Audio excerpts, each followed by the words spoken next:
Okay, now we're ready to start part 2. We're going to be working with the smaller triangle there at the top. This is going to be the bottom of the mask. Okay, so just like we did before, we're going to fold. Okay, see how the point is coming past this line? I'm going to fold there, but don't push it all the way down to the end. We're going to take this corner and fold this one, and we're going to just use our finger. See, I just used my finger to kind of nudge this down right to that center point. And I'm going to make sure that when I'm folding this other side, this is kind of coming to the center line here. Okay, and you have the creases already in there, so it should go together nicely. And what you get is these points kind of hanging over the edge. That is correct, even though it doesn't look correct. Okay, so I'm just going to open it up and do it one more time for you. You're going to take this right corner, fold it over, but don't crease it all the way to the end. Just kind of bring your finger to the center line, and then you're going to take the left corner and push that down so it creates a point at the top right along that center line. Okay, all the creases should be there if we did the proper creasing in the beginning. Okay, so this is what you have now. This is the shape you have. It's the beginnings of our mask. Okay, and the next step, now we have these crease marks that we're going to work with. We're going to let this, we're going to try to get these crease marks to crease inward. Okay, so see I'm holding the mask. I have two hands, one on either side of that fold. And I just do that. Okay, you're just going to push it. You already have the creases there. You're just going to push it so that it closes in on itself, and so that inside it creates this little triangle. All right, and you can use your fingers to make sure that it is nice and crisp, the folds, and you can see I'm holding that little triangle. Okay, now I have to hold it, otherwise it's going to just come open. So I'm holding it closed and folding it down. Okay, and then what I'm going to do, just like we did on the other triangle, we're going to take the tip of that triangle and we're going to fold it in so that it holds it all together. It creates like a little tab.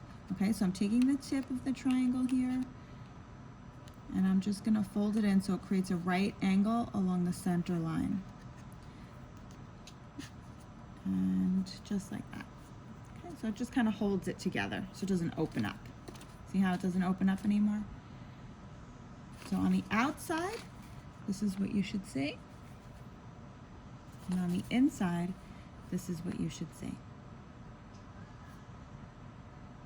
Okay, and while we're here, we're going to take this little extra tab that's hanging down. We don't like how that looks aesthetically, so you can either fold it this way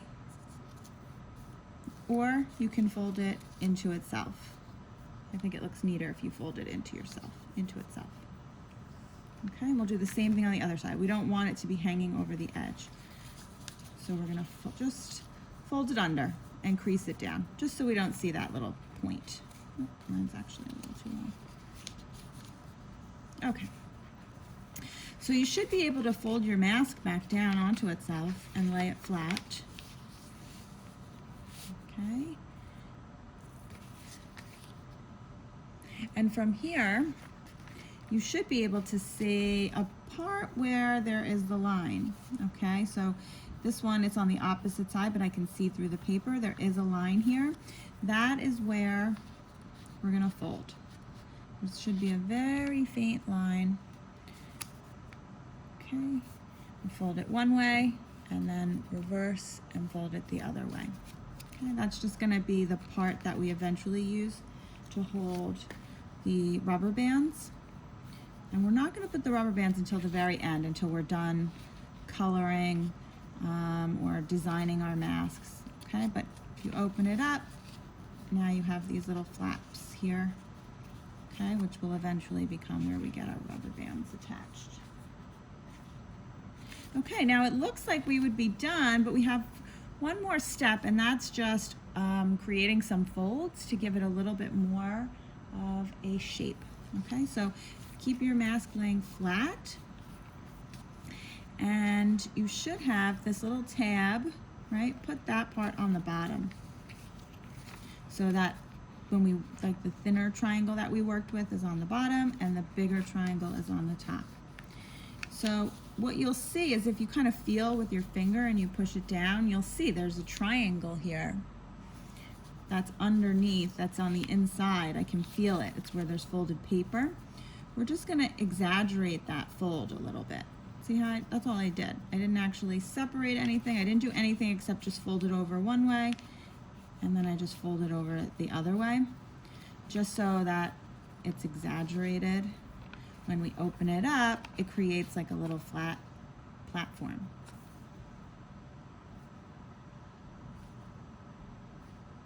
Okay, so again, there's nothing tricky about it. I'm just gonna feel for that and fold it on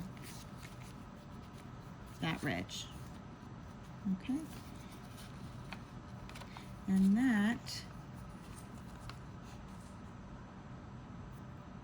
is the mask. That's it. Okay, and the last step would be to do the rubber bands. Like I said, we're gonna wait until we finish our designs, but when we do the rubber bands, you're basically just gonna fold this edge into the crease, and we can put a rubber band in there, and then I'm gonna fold it over itself one more time so it's still on the crease. Okay, but it holds the rubber band now. And I'm going to do the same thing on the other side. Okay, so I have this fold on into the crease, get my rubber band in there, and then fold one more time. Okay, and there you have it. That's your mask. Now again, we're not going to be wearing these masks. These are for decoration purposes only.